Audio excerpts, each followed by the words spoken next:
এ পর্যায়ে ইংরেজিতে মাদ্রাসা নিয়ে আরেকটি বক্তব্য নিয়ে আসছেন আমাদের চতুর্থ শ্রেণীর শিক্ষার্থী মোহাম্মদ আহসান হাবিব। মোহাম্মদ আহসান হাবিবকে ইংরেজিতে বক্তব্য দেওয়ার জন্য আহ্বান করছি। আসসালামু আলাইকুম ওয়া রাহমাতুল্লাহি ওয়া বারাকাতুহু। আমি আপনাদের সামনে ইংরেজিতে একটি বক্তৃতা উপস্থাপন করছি। I honorable teachers and special guests and other guests take my salam. Assalamu alaikum wa rahmatullahi wa barakatuh.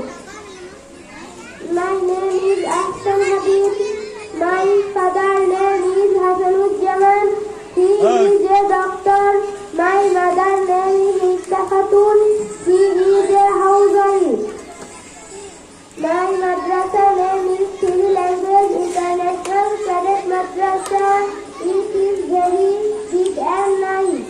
It is very big building with many classrooms and a playground. Many boys and girls in this our madrasa.